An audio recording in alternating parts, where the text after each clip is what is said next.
Hello students. तो इस video lecture में हम बात करने वाले हैं एजीपी सीरीज़ के बारे में। इस एजीपी सीरीज़ का सम फाइंड आउट करने के बारे में बात करेंगे। तो सबसे पहले देखिए एजीपी सीरीज़ होती क्या है। थोड़ा नाम से आइडिया मिल रहा होगा। अर्थमेटिको ज्योमेट्रिक प्रोग्रेशन। अर्थमेटिको ज्योमेट्रिक प्रोग्रेशन का मतलब क्या है, कैसे जो प्रोग्रेशन है कि ये जो सीरीज़ है ऐसी सीरीज़ होती है जिसमें एक एपी और एक जीपी की कॉरस्पॉन्डिंग टर्म्स को मल्टीप्लाई करके ये सीरीज़ बनाई जाती है। देखिए यहाँ पर A plus D, A plus 2d, ये है ए पी। क्लियर। ये लास्ट में आपके पास nth टर्म में A plus N minus 1 into D था, ये है ए पी। क्लियर। इसी तरह से 1 r, r square, r cube, इसी तरह से चलते जाएंगे। ये r पावर n माइनस 1, ये है जीपी। ठीक है। अब ये एपी और जीपी की कॉरस्पॉन्डिंग टर्म्स को मल्टीप्लाई करके देखिए, फर्स्ट टर्म को फर्स्ट से मल्टीप्लाई किया तो ये इसकी फर्स्ट टर्म आ रही है, सेकंड और सेकंड को मल्टीप्लाई किया तो ये इसकी सेकंड आ रही है, थर्ड एंड थर्ड टर्म को मल्टीप्लाई किया तो ये जीपी की थर्ड टर्म आ रही है। इसी तरह से इनकी nth टर्म को मल्टीप्लाई करके ये इसकी nth टर्म आ रही है। तो ये जो सीरीज बनी है इस सीरीज को हम नाम देते हैं एजीपी सीरीज, अर्थमेटिको ज्योमेट्रिक प्रोग्रेशन। हमें जो पूछा जाएगा इसके बारे में तो सिर्फ दो ही चीज़ें पूछी जाती हैं इसमें, या तो इसका सम एन टर्म्स के लिए जो मैंने यहाँ पे लिखा हुआ है, और दूसरा इसमें पूछा जा सकता है सम ऑफ इनफाइनाइट टर्म्स। तो दोनों को फाइंड आउट करने के लिए हम यहाँ पे एक मेथड की बात करेंगे और फिर उस मेथड से एक रिजल्ट भी मिलेगा। अब आपकी इच्छा है, आप उस रिजल्ट को यूज़ करना चाहो तो उसका भी यूज़ कर सकते हो डायरेक्ट। अगर वो रिजल्ट ध्यान में ना रहे तो आप मेथड पे भी जा सकते हैं। तो दोनों में से जो भी आपको ठीक लगे आप उससे कर सकते हो। तो देखिए इसको करने का तरीका क्या रहेगा। ये जो एजीपी सीरीज़ है इसका सम फाइंड आउट करने के लिए देखिए यहाँ पर पहले हमने इसको इस तरह से लिख लिया एजीपी को। इसमें कई बार ऐसा भी होगा जो आपको एजीपी सीरीज़ दे रखी होगी, उसकी स्टार्टिंग की 3-4 टर्म्स दे रखी होंगी, मगर ये जो nth टर्म है वो नहीं दी जाएगी। अगर हमें nth टर्म दे दी जाए तो बहुत अच्छी बात, अगर ना दी जाए तो फिर हमें बनानी पड़ती है। बनाने का तरीका क्या होता है, आपको इसमें ध्यान से देखना होता है कि कौन सी एपी इन्वॉल्व हो रही है और कौन सी जीपी। अगर दोनों को अगर आप बाइफ्रिकेट कर लो, पता कर लो, तो उससे आप इसकी nth टर्म लिखना है तो सिंपल दोनों की nth टर्म लिख लो, एपी की भी और जीपी की भी, और उनकी कॉरस्पॉन्डिंग टर्म्स यानी कि nth टर्म को मल्टीप्लाई करेंगे तो हमें एजीपी की nth टर्म मिल जाएगी। तो a plus N minus 1 into D, are power n minus 1, ये है हमारे पास एजीपी। अब अगर हमें इसका सम फाइंड आउट करना है n टर्म्स के लिए तो कैसे फाइंड आउट करेंगे, उसके लिए देखिए स्टेप नंबर 1 क्या होगा। ये जो हमारे पास जीपी है इसका कॉमन रेशो फाइंड आउट करो पहले, जो कि है r। उसके बाद क्या कीजिए, इस कॉमन रेशो के साथ इस पूरी सीरीज को मल्टीप्लाई कर दीजिए और इसके ही नीचे लिखिए, जो सीरीज हमने लिखी है इसके नीचे लिखना है। मगर लिखना कैसे है, एक स्टेप आगे बढ़ा के, मतलब इसको ए को मल्टीप्लाई करूंगा तो मिलेगा ए आर, कॉमन रेशो से मल्टीप्लाई कर रहा हूँ पूरी सीरीज को। इस वाले को मल्टीप्लाई करेंगे तो मिलेगा A plus D into R square. इसी तरह से इसे मल्टीप्लाई करूंगा तो A plus 2d R cube. Next इससे मल्टीप्लाई करके A plus 3d into R power 4 मिलेगा, वो आगे करके लिख दिया। इसी तरह से ये वाली जो लास्ट टर्म है ये भी एक स्टेप आगे चली जाएगी, A plus N minus 1 into D, और r की पावर यहाँ पर आ जाएगी n, क्योंकि यहाँ थी n माइनस 1, जब r से मल्टीप्लाई करूँगा ये सारा तो सेम और r की पावर n बन जाएगा। क्लियर। ये हमारा स्टेप नंबर 1 है। उसके बाद क्या करना है स्टेप नंबर 2 के लिए, कुछ नहीं, बस इन दोनों सीरीज़ का डिफरेंस लेना है, जो हमारी ओरिजिनल सीरीज़ थी और जो हमने कॉमन रेशो से मल्टीप्लाई करके इसके नीचे लिखी, एक स्टेप आगे करके दोनों का डिफरेंस ले लीजिए, सब्ट्रैक्ट कर दीजिए फर्स्ट वाले में से सेकंड। तो यहाँ पर 1 माइनस आर इंटू एस, ये ए एज इट इज़। यहाँ से नोटिस कीजिए ए प्लस डी इंटू आर में से ए आर जब माइनस होगा तो हमें मिलेगा डी आर। इसी तरह से A plus 2d are square है, इसमें से A plus D R square subtract करेंगे तो मिलेगा डी आर स्क्वायर। यहाँ पर मिल जाएगा डी आर क्यूब। इसी तरह से चलता जाएगा। ये जो लास्ट टर्म है इसको एज इट इज़ लिखेंगे क्योंकि इसके ऊपर कुछ नहीं था, a plus n minus one into D और r power n as it is. ठीक है, अब देखिए ये जो हमारी ओरिजिनल सीरीज़ थी इसमें भी n टर्म है, इसमें जो नीचे सीरीज़ लिखी है इसमें भी n टर्म्स थी, बट जब हम एक स्टेप आगे करके सब्ट्रैक्ट करते हैं तो ये जो डिफरेंस आता है इसके अंदर एक टर्म बढ़ जाती है। देखो यहाँ से लेके यहाँ तक तो n और एक ये टर्म एक्स्ट्रा आ रही है, तो इसका मतलब इस सीरीज में होनी चाहिए n plus one terms. Clear?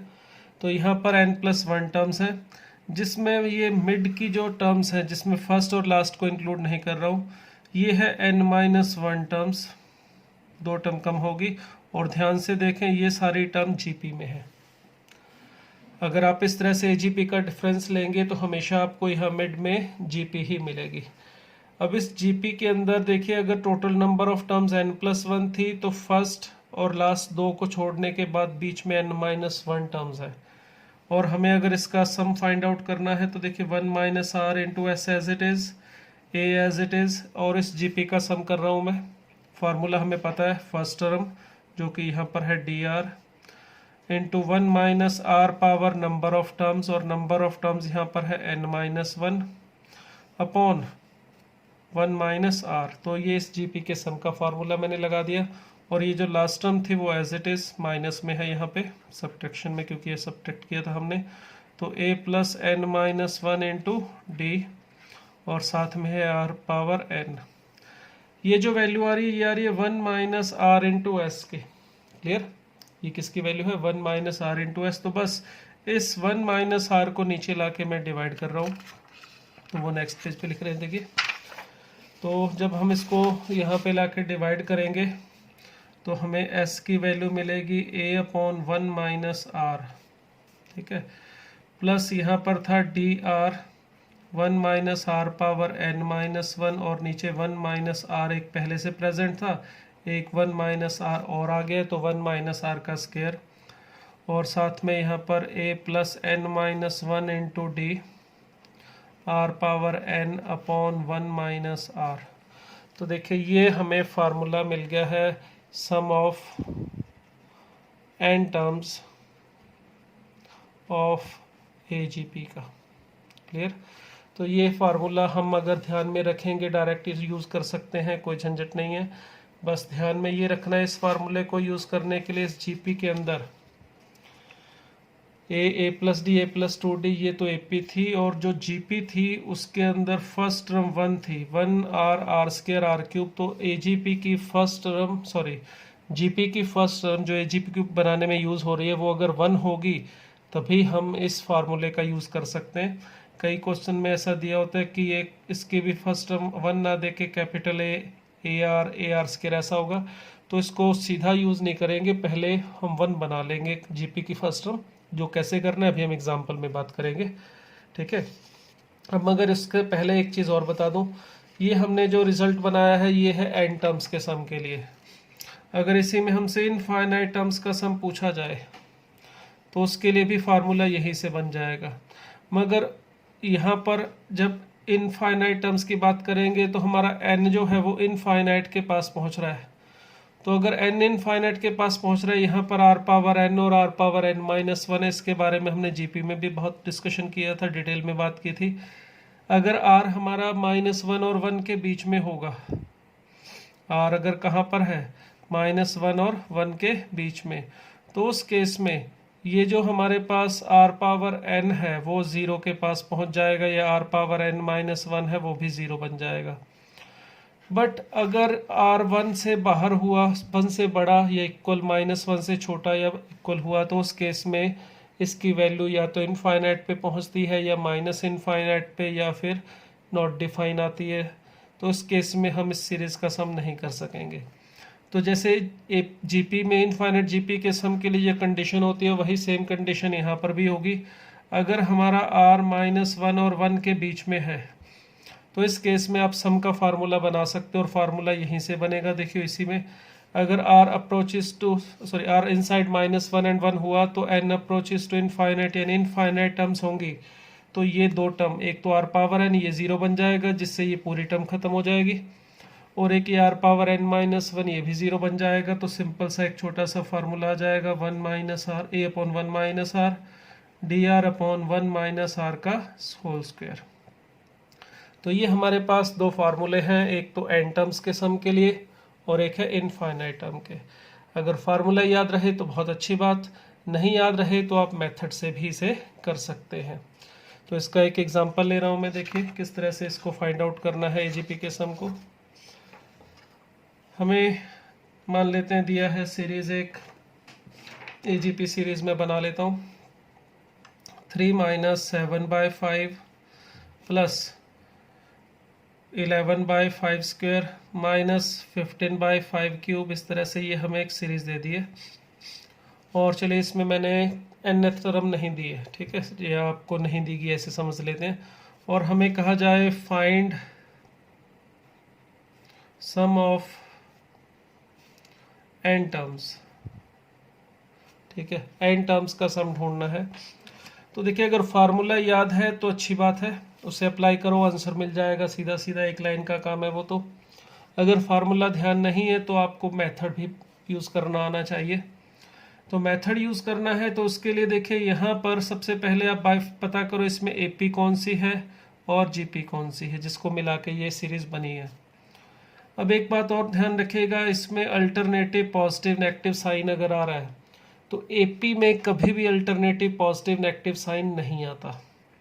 AP के अंदर एक ऐसा संभव नहीं होता कि एक टर्म पॉजिटिव फिर नेगेटिव फिर पॉजिटिव फिर नेगेटिव, ऐसा सिर्फ GP में संभव होता है।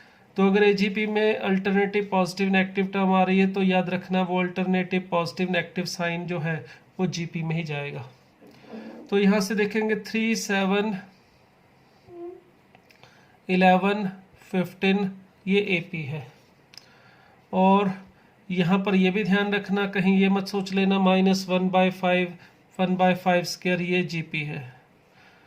ये GP तो है मगर एक्चुअल में जो GP यहाँ पर है हमारे पास वो GP में पहली टर्म 1 है, क्योंकि AGP कैसे बनती है, AP और GP की कॉरस्पॉन्डिंग टर्म को मल्टीप्लाई करके। इसकी टर्म फर्स्ट 3 और 1 को मल्टीप्लाई करोगे तो 3, फिर 7 और -1/5 को मल्टीप्लाई करेंगे तो -7/5, इसी तरह से ये आ रहा है। अगर मान लेते आप यहाँ पे 1 ना लिख के इस तरह से स्टार्ट कर देते -1/5 1/5 स्क्वायर, तो ये गलत होगा, क्योंकि इसकी कॉरस्पॉन्डिंग टर्म से अगर मैं 1 को छोड़ दूँ, इसे पहली टर्म मानूँ, तो देखिए ये 3 × -1/7 जो है इसको करके हमें AGP ये वाली नहीं मिलेगी, ठीक है। अब देखिए इसके लिए ये जो सीरीज़ है इसका सम फाइंड आउट करने के लिए आपको बताया था, अगर हमें nth टर्म दे रखी है तो वेल एंड गुड, अगर नहीं दी है तो हमें बनानी पड़ती है। तो nth टर्म बनाने के लिए देखिए इस AP की nth टर्म बना लीजिए पहले, जिसमें A पता है D पता है, तो A + n-1 × D से 4n-1 ये AP की फर्स्ट टर्म बनेगी। और इसमें A × R power n-1, R हमारा -1/5 है, -1/5 R है, common ratio of first term 1 है, तो ये AP की और ये GP की nth टर्म हमने बनाई। दोनों की nth टर्म को मल्टीप्लाई करके यहाँ पे 4n पावर 4n-1 इंटू -1/5, जिसे मैं इस तरह से -5 पावर n-1 ऐसे लिख लेता हूँ। तो ये हमारी AGP गिवन, जिसकी nth टर्म हमने फाइंड आउट कर ली है। अब अगर सम फाइंड आउट करना है तो पहला स्टेप क्या था, जो GP का कॉमन रेशो है उसके साथ इस पूरी सीरीज़ को मल्टीप्लाई करना। तो कॉमन रेशो है -1/5, इसे मल्टीप्लाई करिए इसके साथ तो आ जाएगा -3/5। एक स्टेप आगे करके भी लिखना है, इसे मल्टीप्लाई करोगे तो 7/5 स्क्वायर, इसे करूँगा तो -11/5 क्यूब प्लस 15/5 पावर 4, और इसी तरह से इसको चलते जाएंगे। ये जो लास्ट वाली टर्म है इसे भी एक स्टेप आगे करके लिखते हैं, 4n-1 -5 पावर n हो जाएगा, ठीक है। ये जो लिखा हुआ है इसको थोड़ा सेपरेट कर देते हैं हम यहाँ से। तो ये हमारे पास फर्स्ट स्टेप हो गया जिसमें हमने दोनों का डिफरेंस लिया। उसके बाद क्या करना है, डिफरेंस लेना है। तो दोनों का डिफरेंस लेंगे तो 1 प्लस, यहाँ पे प्लस हो जाएगा, ये प्लस ये माइनस सॉरी प्लस, ये माइनस, इसी तरह से ये माइनस, तो ये 1 + 1/5 इंटू एस ये मिलेगा हमें।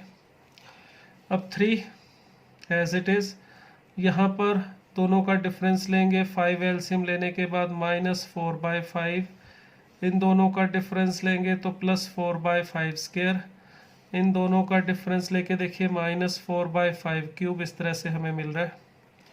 और ये last term as it is 4n-1, और ये -5 power n as it is, ठीक है। ये हमें मिलेगा 6/5s, ठीक है। ये n टर्म्स थी, ये भी n टर्म्स, एक स्टेप आगे करके सब्ट्रैक्ट करना था, तो बताया था आपको इसमें टोटल नंबर ऑफ टर्म्स मिलती हैं n+1, जिसमें बीच में ये जो जीपी मिल रही है फर्स्ट और लास्ट को छोड़ के, इसमें है n-1 टर्म्स, क्योंकि फर्स्ट और लास्ट दो टर्म कम हो गई हैं n+1 में से, तो n-1 टर्म। अब इस जीपी का सम कर लेते हैं, तो a3 तो एज इट इज़, तो इसमें a है हमारा -4/5 इंटू 1 - r है -1/5 पावर n-1, क्योंकि नंबर ऑफ टर्म थी n-1 अपॉन 1 - r, और यहाँ पे -4n-1 upon 5 power n as it is, ठीक है। यहाँ पे माइनस माइनस प्लस हो जाएगा, तो ये बन जाएगा 6/5, इस 5 के साथ आप इसे कैंसिल कर सकते हैं, तो 6/5 s की वैल्यू मिल रही है अपने को 3 - 4/6, यहाँ पर 6 आएगा तो उसे कैंसिल करके मैं 2/3 लिख रहा हूँ। 1 -5 पावर n-1, इसको इस तरह से लिख देते हैं, और ये -4n-1 upon 5 power n as it is, ठीक है। अब बस अपने को किसकी वैल्यू चाहिए थी, s की, तो सिंपल सा काम है, ये 6 यहाँ ला के डिवाइड, 5 ऊपर ला के मल्टीप्लाई, तो ये जब डिवाइड करोगे 15/6 होगा, जिसे कि आप 5 क्या लिख सकते हो 2, माइनस ये ऊपर मल्टीप्लाई हो जाएगा 10, और ये नीचे आ जाएगा, तो 10/18, या फिर इसे 5/9 भी लिख सकते हो, ये as it is -5 power n-1, और माइनस यहाँ पर ये 6 ऊपर और नीचे 5, 4n-1 upon -5 power n, sorry ये 5 ऊपर और 6 नीचे, ठीक है, पावर n, तो ये हमें मिल गया इसमें n टर्म्स का सम, क्लियर। इसी में अगर हमें इनफाइनाइट टर्म्स का हम सम ढूंढने के लिए कहा जाए, तो बस n को इनफाइनाइट रख दो, n को इनफाइनाइट रखने से यहाँ पर ये 0 बन जाएगा और ये भी 0 बन जाएगा, देखिए, क्योंकि नीचे 5 पावर इनफाइनाइट करोगे तो यहाँ पर ये नीचे इनफाइनाइट या माइनस इनफाइनाइट बनेगा, तो ये पूरी टर्म 0 हो जाएगी। इसी तरह से ये भी 0 हो जाएगा। अगर इसी केस में हमें इनफाइनाइट टर्म का सम ढूंढना है, तो बस एक लाइन का काम रह गया, ये दो टर्म 0 कर दो, तो 5/2 - 10/18, एलसीएम वगैरह लेके सिंप्लीफाई कर लो, जो भी आंसर आएगा लिख लेना। तो ये तो था फार्मूला बिना लगाए मेथड से सॉल्व करना।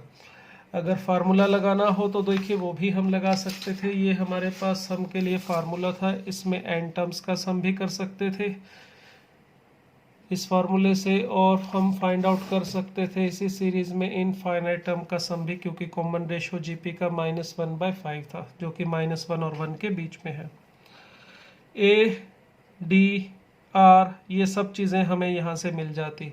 अगर इसमें कंपेयर करते, ए का मतलब 3, कॉमन डिफरेंस 4, -1/5 हमारा कॉमन रेशो था, और आपको बताया था इस फार्मूले को अप्लाई करने के लिए जीपी की जो फर्स्ट टर्म है वो 1 होनी ज़रूरी है, वो भी सही था काम, यहाँ पे पूरी है कंडीशन।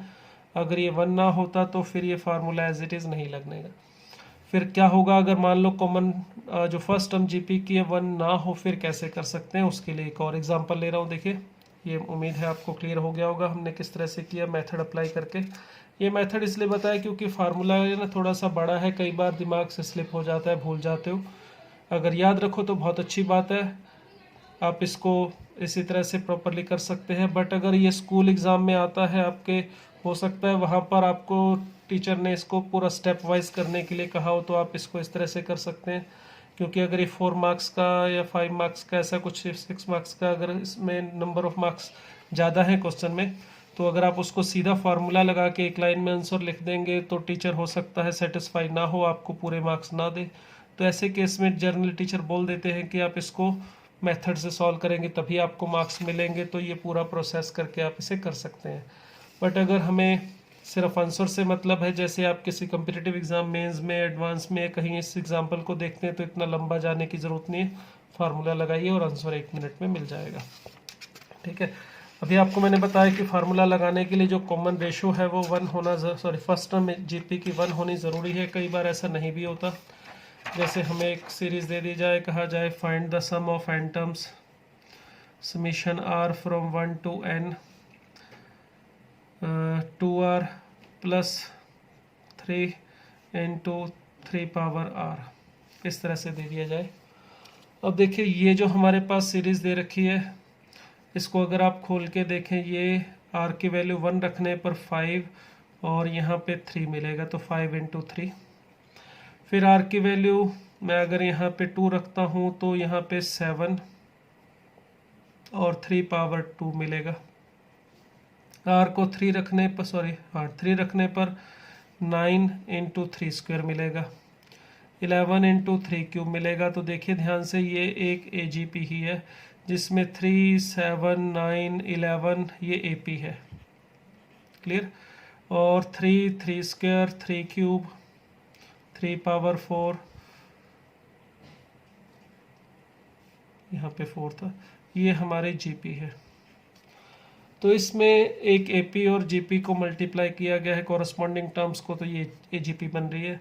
मगर हमें इस अगर AGP का सम करना है तो ये जो फार्मूला था हमारा a/1 minus r plus dr upon 1 minus r power n minus 1/1 minus r का square minus a plus n minus 1 into D r power n upon 1 minus r, ये एन टर्म्स के लिए फार्मूला था। मगर यहाँ problem ये है कि आपके पास ये फर्स्ट टर्म ऑफ जीपी जो है वो 1 नहीं है। तो कोई टेंशन नहीं, आप इसे बड़े आराम से 1 बना सकते हो। कैसे? इस पूरी सीरीज में से 3 कॉमन निकाल लो। ठीक है, इसको SN को फाइंड आउट करना है हमें, एन टर्म्स का सम, इसमें से 3 कॉमन निकाल लूँगा तो क्या मिलेगा, 5 into 1 प्लस 7 into 3 का स्क्वायर था, 3 पावर 1 बचेगी यहाँ पे, 9 3 का क्यूब था यहाँ पे, तो 3 का स्क्वायर मिल जाएगा। इसी तरह से 11 3 पावर 3। अब देखिए ये जो हमारे पास सीरीज़ है अंदर वाली, ये इस फार्मूले के अकॉर्डिंग आंसर दे देगी अपने को। हम इसमें एन टर्म वगैरह ढूंढने की कोई ज़रूरत नहीं है, सिंपल सा फार्मूला जो है इसको यूज़ करना है। मगर यहाँ पर ये जो 3 है हमारा, वो एज इट इज़ बाहर रहेगा। तो इसमें जो AP थी हमारी, उसको देखें तो 5 3 7 9 ये AP थी, जिससे हमें A की वैल्यू 5 और D की वैल्यू मिल रही है 2। और GP जो 1 3 3 स्क्वायर, ये GP थी हमारी, और इस GP से हमें R की वैल्यू चाहिए, वो मिल जाएगी 3। तो बस ये चीज़ें हमें जो चाहिए थी वो मिल गई, A D और R। अब यहाँ पे रख दीजिए, A कितना है 5 अपॉन 1 माइनस R है हमारा 3 plus D into R, D था कॉमन डिफरेंस 2 और R था 3, तो यहाँ पर आएगा 6। 1 minus 3 power n minus 1 upon 1 minus R, यानी 1 माइनस 3 का स्क्वायर। और यहाँ पर A which is 5 plus n minus 1 into D which is 2 upon 1 minus R और R पावर n। तो इसे थोड़ा सिंप्लीफाई कीजिए, ये हमें n टर्म्स का सम दे देगा। ठीक है, इस केस में, इस एग्जांपल में हम SN ढूंढ सकते हैं, मगर ऐसे इनफाइनाइट नहीं, क्योंकि इसमें कॉमन रेशो जो था हमारा वो -1 और 1 के अंदर नहीं है, उससे बड़ा है 1 से। अगर R किसी में इस टाइप के एग्जांपल में -1 और 1 के बीच में हो तो वो भी आप सीधा S इनफाइनाइट वाले फार्मूले से कर सकते थे, जो कि था A/1 minus R plus dr/1 minus R का स्क्वायर। मगर इसके लिए R -1 और 1 के बीच में हो तभी इसे अप्लाई कर सकते हैं। तो इस केस में अगर ऐसे इनफाइनाइट पूछे तो हम नहीं कर सकते। ठीक है, तो ये था हमारा AGP अर्थमेटिक और ज्योमेट्रिक प्रोग्रेशन।